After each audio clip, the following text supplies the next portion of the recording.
Alright, what's going on, guys? So I'm in the shop and I'm doing a little bit of filing.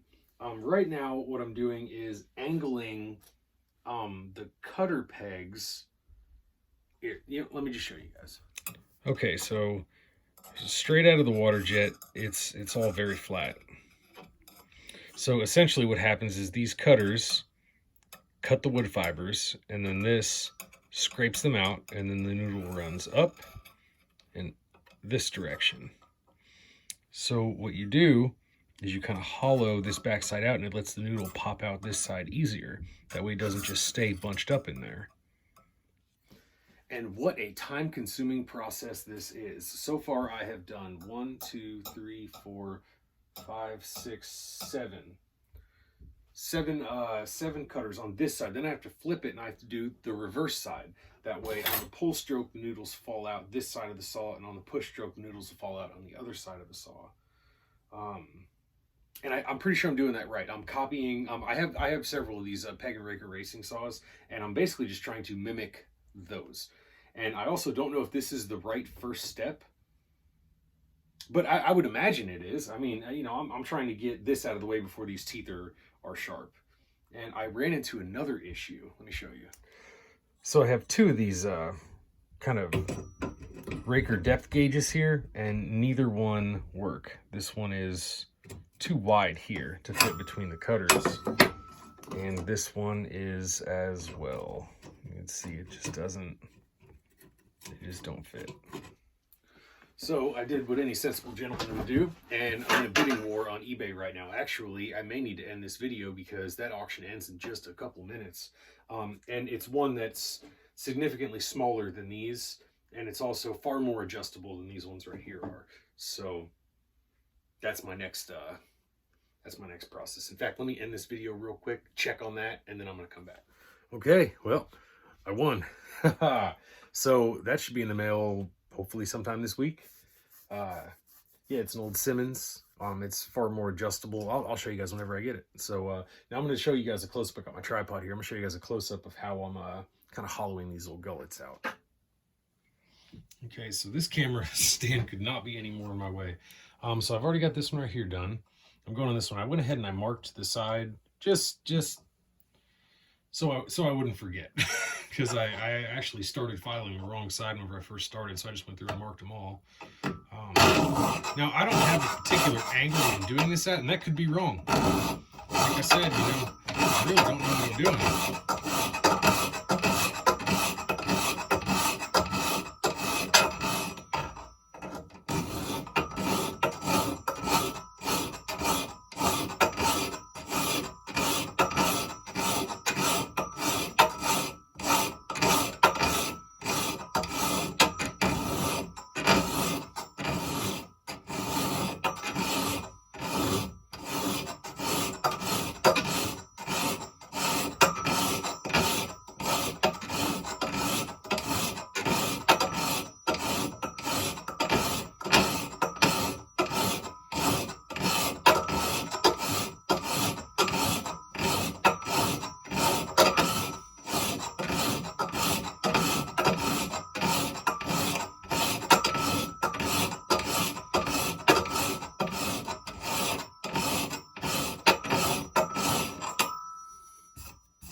Okay, now I'm going to take a chainsaw file. I'm going to start about here and just kind of get right in here.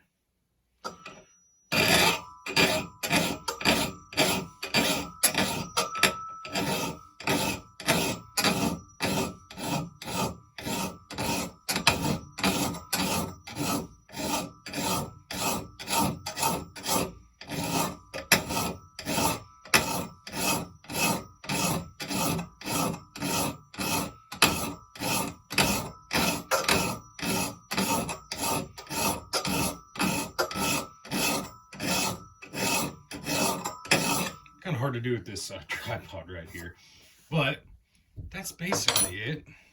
Just flatten out this.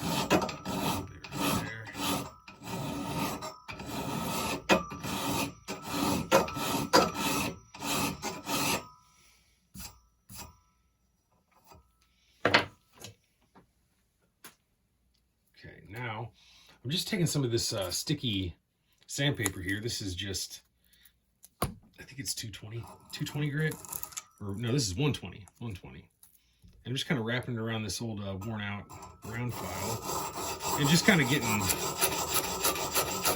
file lines out of there, just smooth it up a little bit.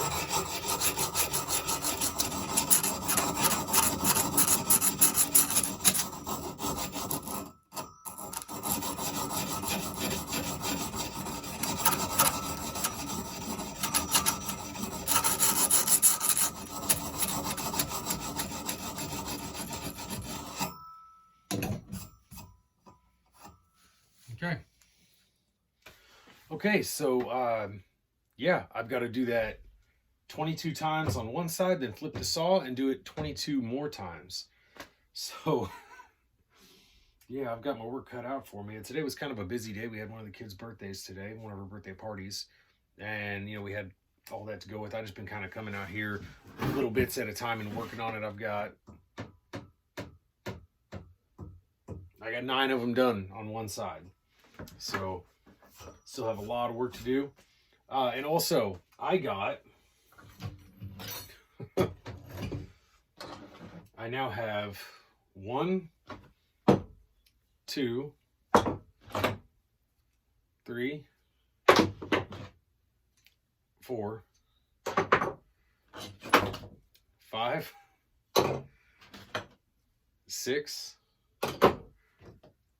7,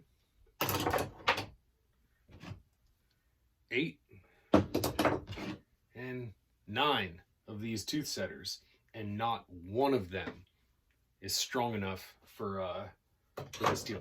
A lot of them fit. That batch of 6 that I just got, quite a few of them will fit. They will not actually bend the metal though, because this stuff is oh god, hold on, I will tell you exactly how thick it is.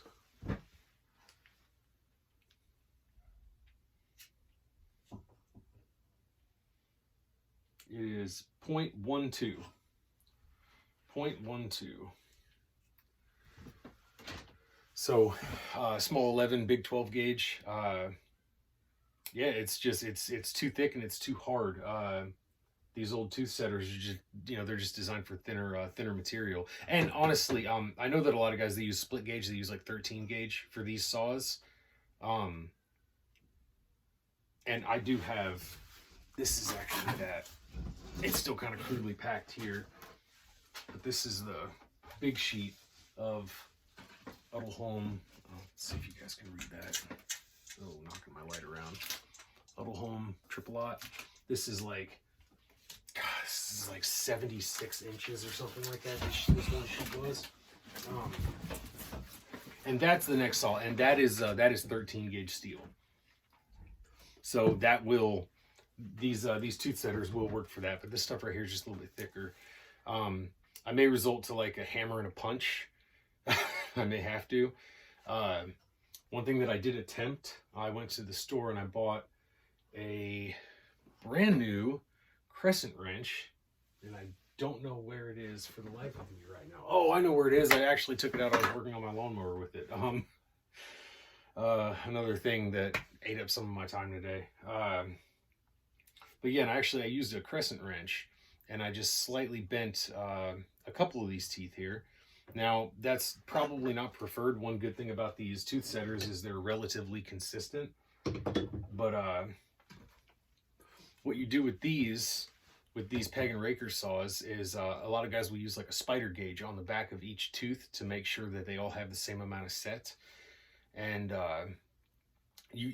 I'm not sure if you use those or not for this, but one thing that I was told that you do is you stone the back of them. You basically, you know how you joint all your teeth to make sure they're all consistent? You do the same thing with the back of each tooth, but you don't use like a file, you use a big stone, which I actually bought a diamond stone just for that right there, an 8-inch diamond stone. So I will run this across the back of each tooth after they're jointed to ensure, after they're all set, to ensure that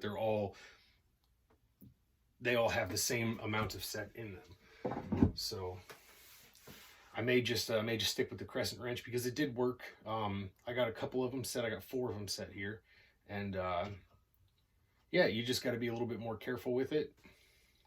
I don't know if that's right, but we're gonna give it a shot. I bet it'll cut. I bet it will. And if it doesn't, well, I have to try something different. But yeah, so I'm just gonna end the video here, guys. I just want to show you kind of what I'm doing. This is probably gonna take me the rest of the weekend, just shaping these gullets and setting the teeth. I'll do another video for setting all the teeth and sewing the back of them and joining the saw. Yeah, there's a lot of work that goes into it before you actually file the teeth sharp. Although I do think that if I was to file at least some of these, if I was to put the file on them and thin this metal down some, I bet that I'd be able to set them with the tooth setters here. But I don't know if that's proper or not. I don't know. One of many questions that I'm going to figure out. So I appreciate you guys watching, and we'll catch you guys in the next video.